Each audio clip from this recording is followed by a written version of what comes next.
সন্ধ্যের সময় প্রত্যেক দিনের অভ্যেস মতো আমরা কয়েকজন ক্লাব ঘরের মধ্যে জমা হলাম। বড়দা সিগারেটের শেষাংশটুকুতে লম্বা একটা সুকটান দিয়ে সেটা সযত্নে অ্যাশট্রের উপর রেখে দিল। তারপর আস্তে আস্তে ধোঁয়া ছাড়তে ছাড়তে বলল, ভূতের গল্প তোমরা অনেকেই শুনেছ, কিন্তু ভূতের মুখে ভূতের গল্প কেউ শুনেছ কি? অমূল্য এক কোণে বসে একখানা সচিত্র বিলিতি মাসিক পত্রের পাতা উল্টাচ্ছিল। বলল, অসম্ভব, একটা কিছু বড়দার বলাই চাই। বড়দা বলল, আপাত দৃষ্টিতে ঘটনাটা অসম্ভব বলে মনে হতে পারে বটে, কিন্তু আসলে তা নয়। তবে বলি শোনো। অমূল্য তাড়াতাড়ি বলে উঠল, না না, আরে আজ যে আমাদের সাহিত্য সভার অধিবেশন, অতুল, তোমার সাহিত্যে বস্তুতন্ত্র প্রবন্ধটা তাহলে? ঋষি বলল, কাল হবে। বস্তুতন্ত্রের চেয়ে বড় জিনিস আজ এসে পড়েছেন। বড়দা, আর তোমার গল্প শুরু করো। অমূল্য অস্থির হয়ে বলল, আজ তাহলে বড়দার কতগুলো মিথ্যে কথা শুনি সন্ধ্যাবেলাতে কাটাতে হবে। শান্ত গলায় বড়দা বলল, কথাটা শুনে তারপর সত্যি মিথ্যে বিচার করা উচিত। তাহলে আরম্ভ করি। গত বছর অমূল্য নাক থেকে একটা সশব্দ দীর্ঘশ্বাস বের হলো। বড়দা বলল, গত বছর আমার প্ল্যানচেটে ভূত নামাবার শখ হয়েছিল, বোধহয় তোমাদের মনে আছে।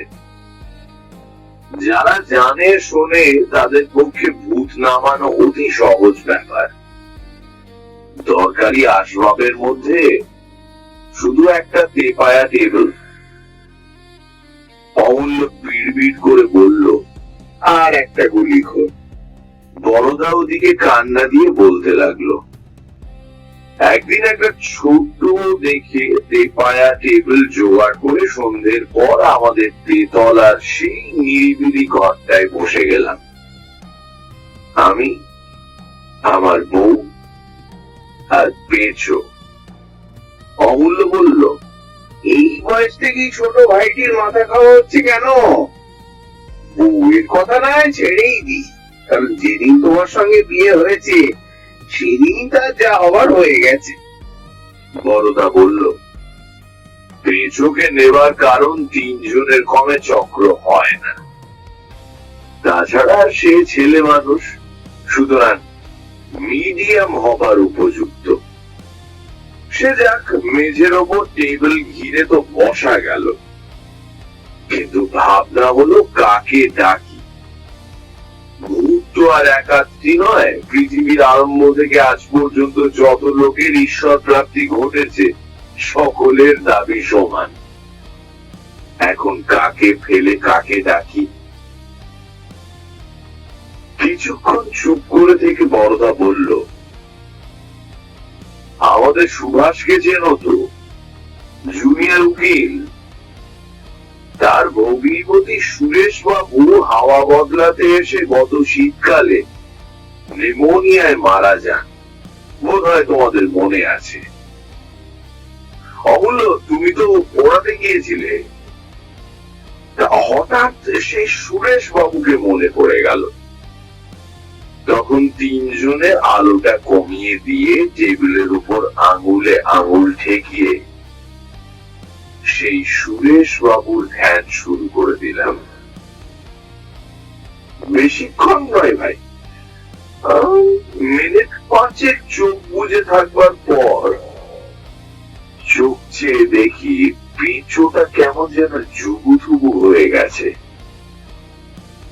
কষবে লাল গড়াচ্ছে, চোখ একেবারে কিরকম যেন বিচবিচ করে কি সব বকছে। ঠিক বলে একটা ঠেলা দিলাম, তাকে কাফে পড়ে গেল। বুঝো বাবা গো! বলে আমাকে খুব ঠেসে জড়িয়ে ধরল। ঋষি বলল, বস্তুতন্ত্র এসে পড়ছে, এবার আসল গল্পটা আরম্ভ হোক। বড়দা বলল, বুঝলাম ভূতের আবির্ভাব হয়েছে। পেঁচোকে অনেক প্রশ্ন করলাম, কিন্তু সে জড়িয়ে জড়িয়ে কি যে উত্তর দিল ঠিক বোঝা গেল না। বড়ই মুশকিল। তখন আমার মাথায় একটা বুদ্ধি খেলে গেল। কাগজ পেন্সিল এনে পেঁচোর হাতে ধরিয়ে দিলাম। পেন্সিল হাতে পেয়ে পেঁচো শটান উঠে বসলো। উঠে বসে লিখতে আরম্ভ করে দিল। সে এক আশ্চর্য ব্যাপার। পেঁচোর চোখ বন্ধ, মুখ দিয়ে লাল গড়াচ্ছে, রাম বনে কাগজের উপর লিখে যাচ্ছে। পকেট থেকে এক তাড়া কাগজ বের করে বড়দা বলল, আবার হাতের লেখা দেখে অবাক হয়ে যাবে। দস্তুর মতো পাকা হাতের লেখা। কে বলবে যে পেঁচো লিখেছে? অমূল্য লেখাটা ভালো করে দেখে বলল, পেঁচো লিখেছে কেউ বলবে না বটে, তোমার লেখা বলে অনেকেই সন্দেহ করতে পারে। বড়দা বলল, এই লেখা হাতে পাওয়ার পর আমি সুভাষের বাড়ি গিয়েছিলাম। সুরেশ বাবুর পুরনো একখানা চিঠির সঙ্গে মিলিয়ে দেখলাম অবিকল তার হাতের লেখা। বিশ্বাস না হয় তোমরা যাচাই করে দেখতে পারো। অমূল্য বলল, অবশ্যই দেখবো। ঋষি বলল, সে যা, এখন তুমি কি বলতে চাও? ওই কাগজের তাড়াটা সুরেশ বাবুর প্রেতাত্মার জবানবন্দি? বড়দা বলল, এটা হচ্ছে তার মৃত্যু ইতিহাস। পুরোপুরি সত্যি কিনা সে কথা কেউ বলতে পারে না, কিন্তু ওরার খানিকটা যে সত্যি সেটা সুভাষ সেদিন স্বীকার করেছিল। এইবার তবে আসল গল্পটা শোনো। এই বলে বড়দা কাগজের তাড়াটা তুলে নিয়ে পড়তে আরম্ভ করলো।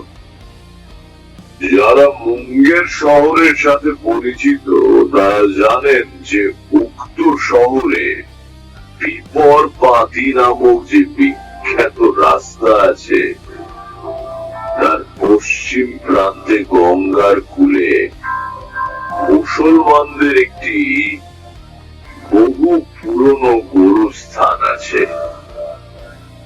বোধ করি এই গোরস্থানের সব গোরগুলি 100 বছরের উপর বয়সের।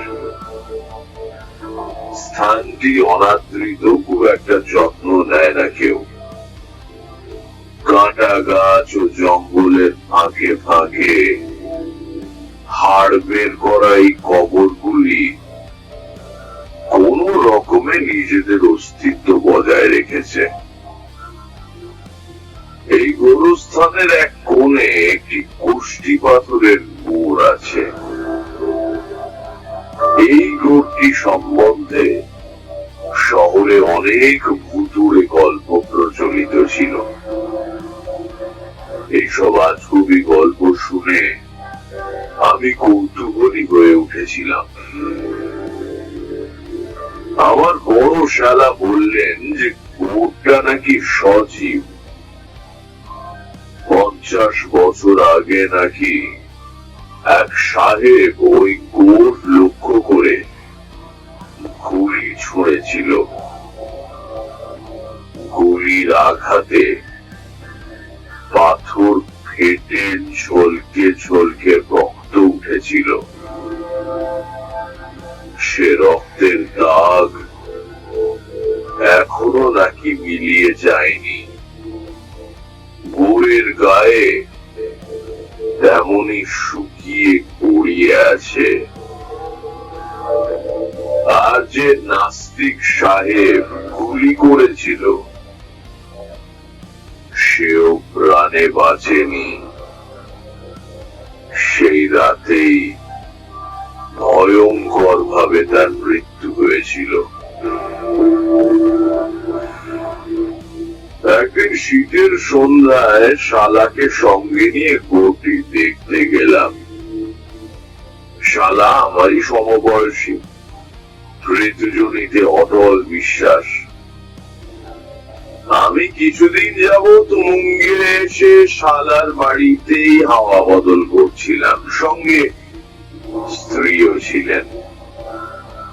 গোরস্থানের কাছে গিয়ে দেখলাম জায়গাটি কাঁটা গাছের বর্মে প্রায় দুর্ভেদ্য হয়ে আছে। অনেক যত্নে অনেক সাবধানে পা ফেলে কাপড় চোপড় বাঁচিয়ে সে ভুতুড়ে কোর্টটির সামনে গিয়ে দাঁড়ালাম। কালো পাথরের কোর। আপাত দৃষ্টিতে ভৌতিক কিছুই চোখে পড়ল না। হঠাৎ যখন আমরা কোর্টটির একেবারে কাছে এসে পৌঁছেছি, তখন সেই কালো পাথরের উপর শুয়ে থাকা আরো কালো একটা জন্তু বোধহয় আমাদের পায়ের আওয়াজে জেগে উঠে একবার আমাদের মুখের উপর তার তীক্ষ্ণ চোখ মেলে ধরে আস্তে আস্তে কোরের আড়ালে চলে গেল। দেখলাম একটা কুকুর, রং কুচকুচে কালো, শরীর যে হিসেবে লম্বা সেই হিসেবে উঁচু নয়, পাগুলো বাঁকা বাঁকা এবং অত্যন্ত খর্ব। কিন্তু সবচেয়ে ভয়াবহ তার চোখ দুটো, হলদে রঙের সাথে কিছুটা রক্তাভ এবং মণিহীন। পলক ফেললে মনে হয় যেন অন্ধকার রাতে খদ্দত জ্বলছে। শালা বলল, লোকে বলে ওই কুকুরটাই সাহেবের বডি ছিঁড়ে মেরে ফেলেছিল। আমি বললাম 50 বছর আগে, কিন্তু কুকুরটাকে তো অত বয়স্ক বলে মনে হলো না। আমরা কবরটার একেবারে পাশে গিয়ে দাঁড়ালাম। দেখলাম কুকুরটা যে জায়গায় শুয়েছিল ঠিক সেই জায়গায় পাথরের খানিকটা চোটে উঠে গেছে এবং তারই চারিপাশে লাল রঙের একটা পদার্থ শুকিয়ে আছে। হঠাৎ দেখলে রক্ত বলে ভুল হয়, যেন ওই কুকুরটা সমাধির রক্তাক্ত ক্ষতটাকে বুক দিয়ে আগলে থাকে। শালা জিজ্ঞেস করলো, কিরকম বোধ হচ্ছে? আমি বললাম, আশ্চর্য বটে, আমার মনে হয় খুব গরম একটা ধাতু দিয়ে এই পাথরে আঘাত করা হয়েছিল, তাতেই এরকম হয়েছে। আমার মন্তব্য শুনে শালা আধ্যাত্মিক ভাবে একটু হাসলো, বলল, তা হবে, কিন্তু তা যে একেবারেই হতে পারে না, সেটা তার গলার আওয়াজে বেশ বোঝা গেল।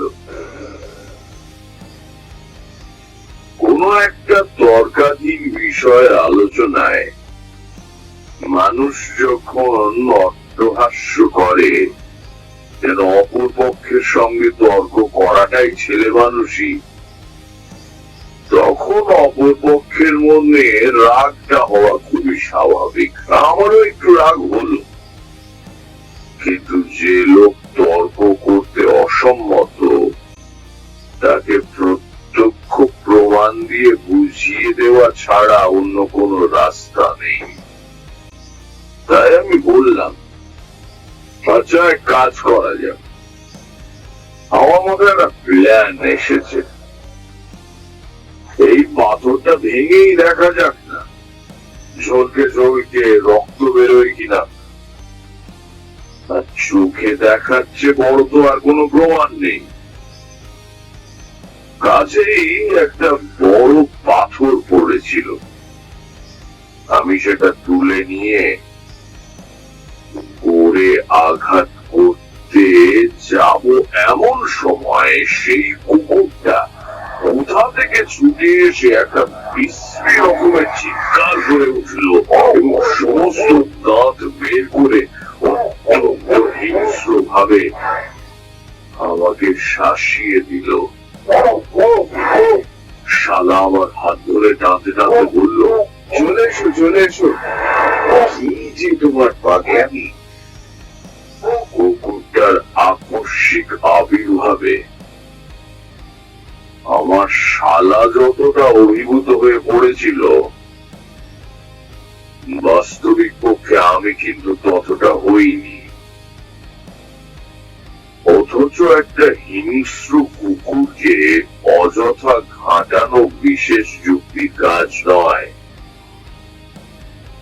তাই পরীক্ষার কাজ অসম্পূর্ণ রেখে আমরা যখন বাড়ি ফিরে এলাম তখন তুমুল তর্ক বেঁধে গেছে। বাড়ি ফিরতেই আমার শালার বউ এবং যার সম্পর্কে শালার সাথে সম্বন্ধ, মানে আমার গিন্নি, তারা এসে যুদ্ধে যোগ দিলেন। দুজনেই নবীনা, বিদুষী, প্রতীচ্যের আলোক তাদের চোখে সোনার কাঠি স্পর্শ করিয়েছে। তারা এসেই আমার পক্ষে যোগদান করলেন। শালা বেচারি একা পড়ে গেল। তর্কে যে ব্যক্তি হারে তার জেদ বেড়ে যায়। যুক্তির দিকে তখন আর তার ভ্রুক্ষেপ থাকে না।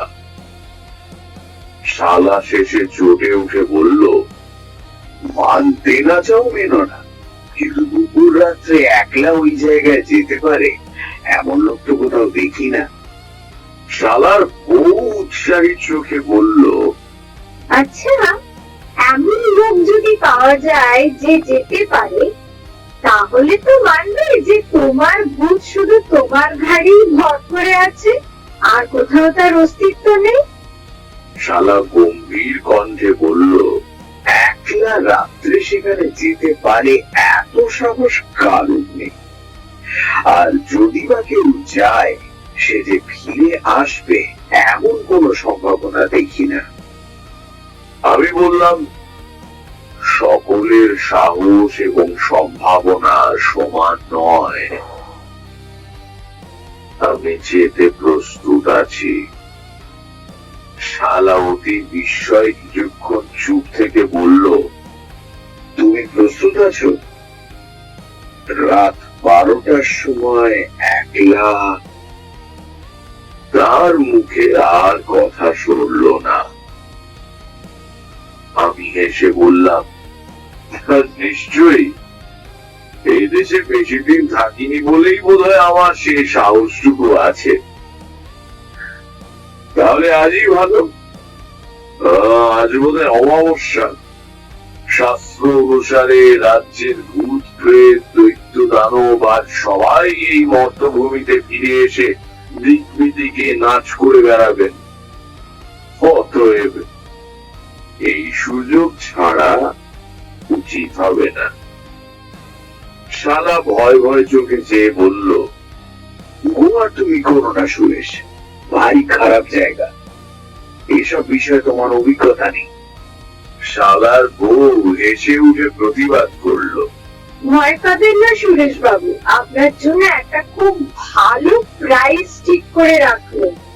আপনি জয় করে ফিরে এলেই এ বাড়ির কোন এক মহিলা আপনার কপালে একটা লাল টিকা পরিয়ে দেবেন। ভূতজয়ী বীরের সেই হবে রাজ টিকা। আমি উৎসাহ দেখে বললাম, লোক ক্রমেই বেড়ে যাচ্ছে। মহিলাটা কে শুনি? তিনি হেসে বললেন, তার সঙ্গে কারোরই তুলনা হয় না। আমি একটা নিঃশ্বাস ফেলে বললাম, ওই জাতীয় প্রাইজ যদিও আমার ভাগ্যে খুব দুর্লভ নয়। কি বলছো, দাদা হয়েছেন যে? তবু অধিকের প্রতি আমার কোনো বিরাগ নেই। তাহলে চুক্তি পাকা হয়ে গেল। আজ রাতেই যাব। কিন্তু আমি যে সত্যি সত্যি কবরের কাছে গিয়েছি, এদিক ওদিক ঘুরে ফিরে আসিনি, এই কথা শেষকালে আপনাদের বিশ্বাস হবে তো? শালার বউ অতি দূরদর্শিনী বললেন, আপনার মুখের কথা আমরা বিশ্বাস করব নিশ্চয়ই, কিন্তু যাকে বিশ্বাস করানো দরকার তিনি হয়তো করবেন না। অতএব আপনাকে একটা কাজ করতে হবে, খড়ি দিয়ে গোড়ের উপর নিজের নামটা লিখে আসতে হবে। তথাস্তু। গিন্নির দিকে ফিরে বললাম, তোমার দাদার প্রেত তত্ত্বের মাথায় বজ্রাঘাত করে দিয়ে আসা যাক, কি বলো? হ্যাঁ? অল্প দ্বিধা জড়িত হাসি ছাড়া ওদিক থেকে আর কোনো জবাব পাওয়া গেল না। শালা বললেন, ফাজলামি ছাড়ো, আমি তোমায় কিছুতেই যেতে দিতে পারি না। শালার কথা শুনলাম না, কারণ অনেক ক্ষেত্রে এগিয়ে যাওয়া যতটা সহজ, পেছনে ফিরে আসাটা ততটা সহজ নয়। রাত 11:30টার সময় গরম জামায় আপাত মস্তক নিজেকে ঢেকে একটা কড়া গোছের বর্মা চুরুট ধরিয়ে বের হলাম। এতক্ষণে গিন্নির মুখে কথা ফুটলো, বলল, থাক থাক, গিয়ে কাজ নেই। আমি হেসে উঠলাম, পাগল, ভাই বোন দুজনকার ধার দেখছি একই রকম। ছাড়ো তো। শালা কিছুটা দুঃখী দুঃখী কণ্ঠে বললেন, তুমি এমন এক হয়ে জানলে কোন শালা তর্ক করত? এমন বিশ্রী অন্ধকার বোধ করি আর কোনো দিন দেখিনি। একটা গুরুভার পদার্থের মতো অন্ধকার যেন চারিদিক চেপে বসে আছে। পথ চলতে চলতে প্রতি পদে মনে হয় পরম মুহূর্তে এক চাপ অন্ধকারে ঠোকর লেগে হুমড়ি খেয়ে পড়ে যাব। চুরুটের লম্বা টান মেরে আনন্দে উৎসাহে এগোতে লাগলাম। সমস্ত ইন্দ্রিয়গুলি অজ্ঞাতসারে এমন সতর্ক সন্দিগ্ধ হয়ে উঠল যে নিজের পদধ্বনি শুনে নিজেই চমকে উঠলাম। মনে হলো কে যেন চুপি চুপি পেছন থেকে আমার অত্যন্ত কাছে এসে পড়েছে।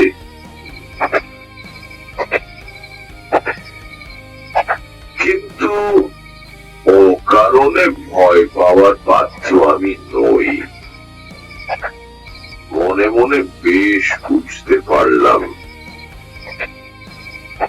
রাত দুটোর এই অন্ধকার, এই স্তব্ধতা, এই বিজনতা সকলে মিলে আমার আন্তরিক সাহসকে দুশ্ছেদ্য একটা ষড়যন্ত্রের জালে ধীরে ধীরে জড়িয়ে ফেলবার চেষ্টা করছে।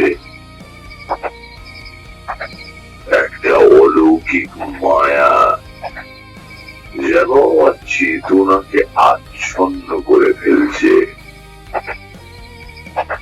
মাকড়সা যেমন শিকারকে প্রথমে সূক্ষ্ম তন্তুর সহস্র পাকে জড়িয়ে পরে ধীরে ধীরে জীর্ণ করে ফেলে,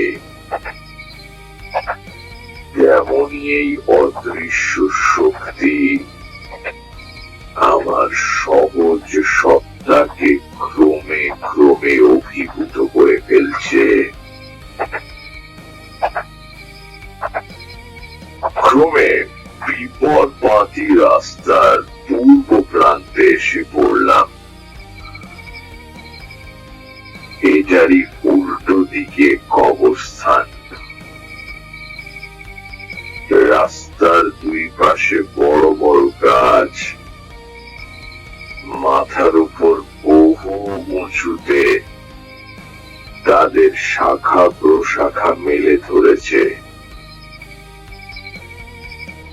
অন্ধকার আরো জমাট বেঁধে এলো। হঠাৎ ঘাড়ের কাছে ঠান্ডা নিঃশ্বাসের মতো একটা স্পর্শ পেলাম।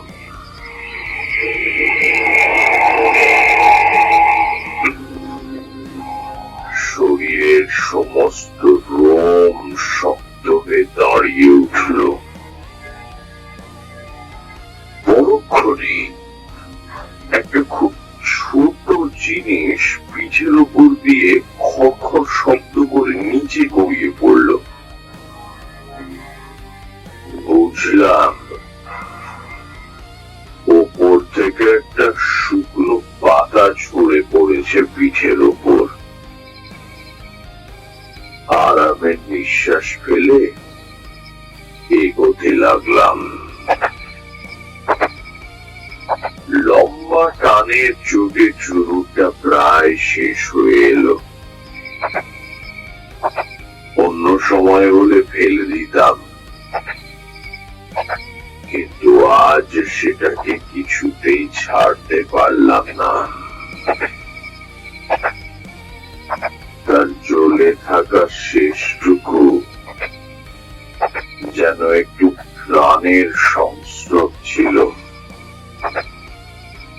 এই নিঃসঙ্গ অন্ধকারের মধ্যে আমার সমস্ত অন্তরাত্মা যেন সঙ্গীর জন্য ব্যাকুল হয়ে উঠেছিল। তখন ওই ক্ষীণ রশ্মিটুকু জীবন্ত সঙ্গীর মতো প্রাণের মধ্যে ভরসা জাগিয়ে রেখেছিল। ওটাকে ফেলে দিলে যে অনেকখানি সাহসও চলে যাবে সেটা বেশ বুঝেছিলাম। কিন্তু ক্রমে যখন আঙুল পুড়তে লাগলো তখন সেটাকে ফেলে দিতেই হলো। একবার বেশ ভালো করে টেনে নিয়ে সামনের দিকে কিছু দূরে ফেলে দিলাম।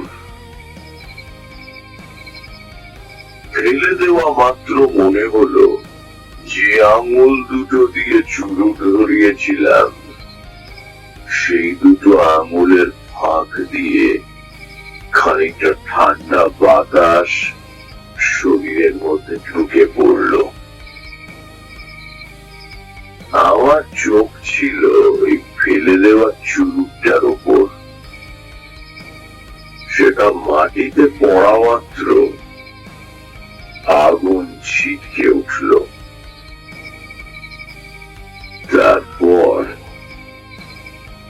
এক আশ্চর্য ব্যাপার ঘটল। ছিটকোনো আগুনটা মাঝপথে দুটো আকৃতি ধরে পাশাপাশি একসঙ্গে নড়তে আরম্ভ করলো।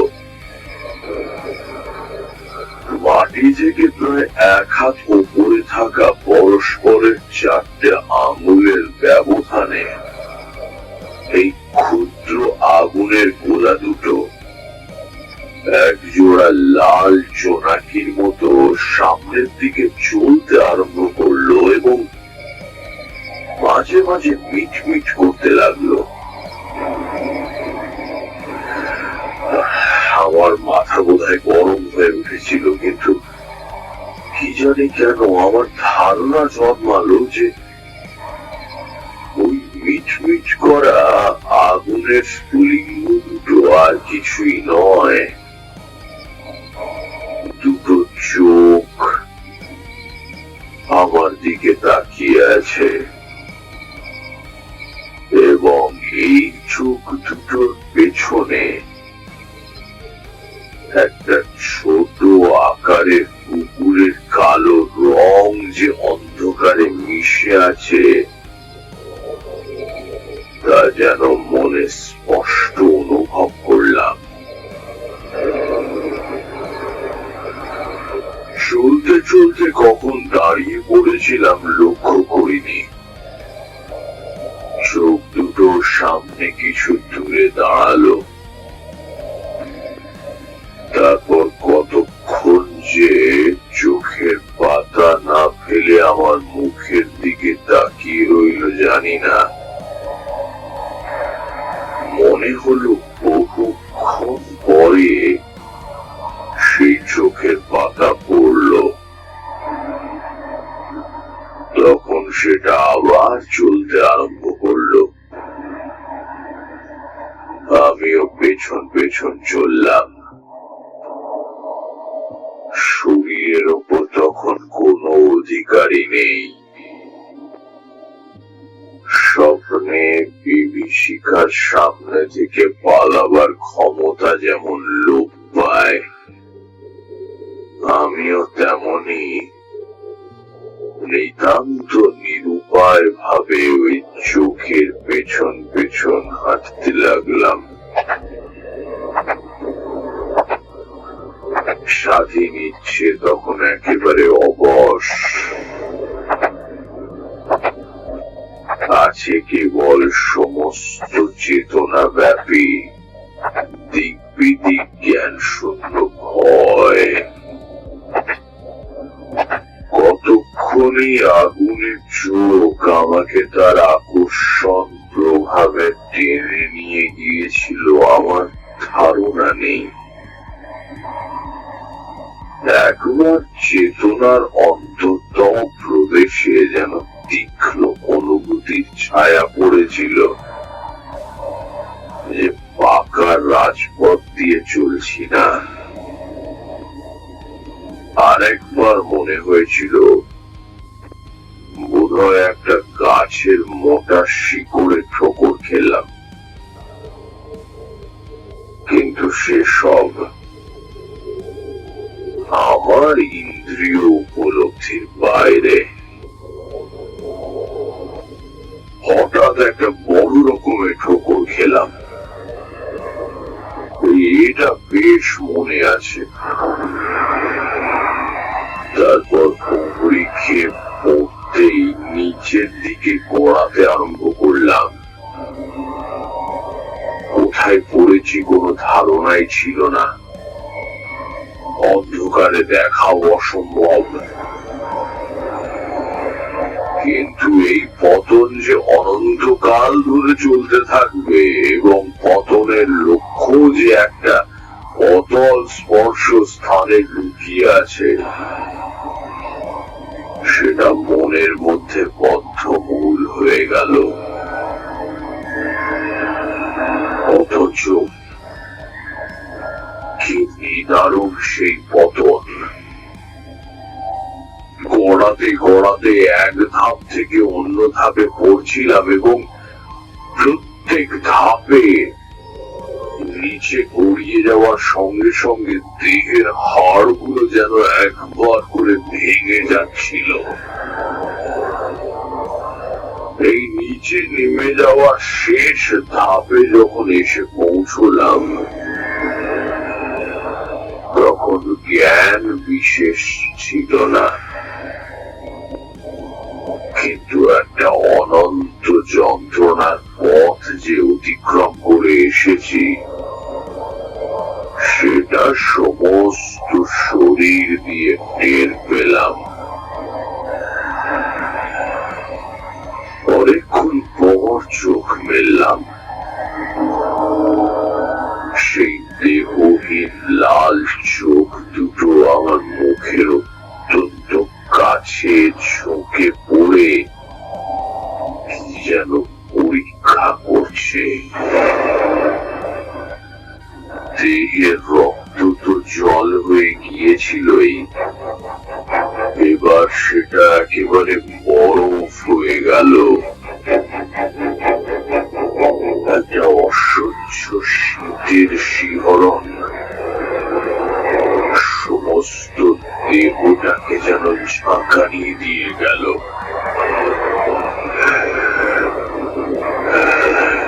তারপর আর কিছু মনে নেই।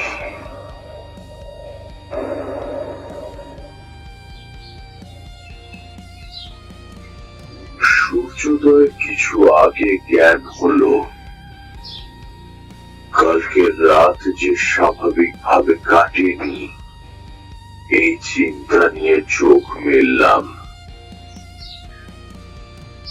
ঘাসের উপর শুয়ে আছি দেখে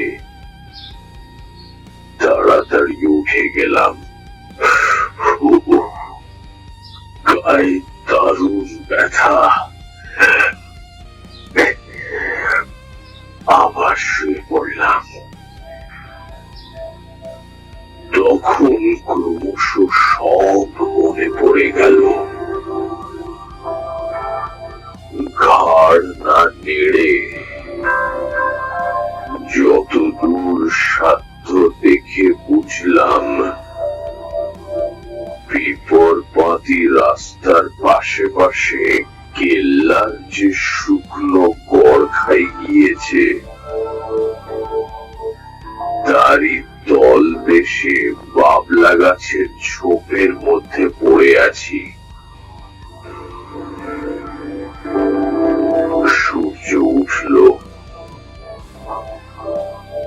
এখানে সমস্ত দিন পড়ে থাকলেও কেউ কারুর খোঁজ পাবে না, এটা নিশ্চিত। শরীরে তো নড়বার শক্তি নেই। প্রচন্ড এক হ্যাঁচকা মেরে উঠে দাঁড়ালাম। চোখ থেকে আরম্ভ করে দেহের সমস্ত রোম ব্যথায় টন টন করে উঠল। কিন্তু বাড়ি গিয়ে পৌঁছতেই হবে। অসীম ক্ষমতায় মৃত প্রায় দেহটাকে টানতে টানতে কি করে বাড়িতে নিয়ে গেলাম সেটা বোঝাবার মতন ক্ষমতা আমার নেই। বাড়ি যেতেই সকলে চারিদিক থেকে ছুটে এলো এবং উৎকণ্ঠিত প্রশ্নে আমার ক্ষীণ চেতনা আবার লোক পাওয়ার জোগাড় হলো। শালা সকলকে সরিয়ে দিয়ে আমাকে একটা ইজি চেয়ারে বসিয়ে ব্যগ্রভাবে জিজ্ঞাসা করলো, সারা রাত কোথায় ছিলে? আমরা সকলে তোমার জন্য। উত্তর দিতে গেলাম, কিন্তু কি ভয়ানক। গলার স্বর একেবারে বন্ধ হয়ে গেছে। প্রাণপণে চেষ্টা করে একটা কথাও উচ্চারণ করতে পারলাম না। শালা আমাকে দুধ আর ব্র্যান্ডি খাইয়ে ডাক্তার ডাকতে গেল। ডাক্তার যখন এলেন তখন বিছানায় শুয়ে আছি। ভয়ানক কাপড় এসেছে। স্ত্রীও আমার শালা। মলির মুখে মাথার কাছে বসে আছে। ডাক্তার পরীক্ষা করে বললেন দুটো লাংসই এফেক্ট করেছে, নিউমোনিয়া। তারপর আবার অজ্ঞান হয়ে পড়লাম। ঘুম ভেঙে দেখি শরীর বেশ ঝরঝরে হয়ে গেছে। কোথাও কোনো ব্যথা নেই। কে একজন পেছন থেকে জিজ্ঞাসা করলো, এখন কেমন লাগছে? ফিরে দেখি বিনোদ, আমার ছেলেবেলার স্কুলের বন্ধু। অনেক দিন পর তাকে দেখে বড় আনন্দ হলো। বললাম, বেশ ভালোই মনে হচ্ছে ভাই। বুকের ওপর যে একটা ভার চাপানো ছিল, সেটা আর টের পাচ্ছি না। বিনোদ অল্প হেসে বলল, প্রথমটা এরকম মনে হয় বটে। আমার যখন কলেরা হয় হঠাৎ মনে পড়ে গেল, তাই তো বিনোদ তো আজ 10 বছর হলো কলেরায় মারা গেছে। আমি তো নিজের হাতে ওর গায়ে আগুন দিয়ে এসেছি। তবে সে এখানে এলো কি করে? মহা বিস্ময়ে জিজ্ঞাসা করলাম, বিনোদ, তুমি তো বেঁচে নেই? তুমি তো অনেক দিন মারা গেছো। বিনোদ এসে আমার দুটো হাত ধরল। কিছুক্ষণ আমার মুখের দিকে চেয়ে থেকে আস্তে আস্তে বলল, তুমি তো আর বেঁচে নেই বন্ধু।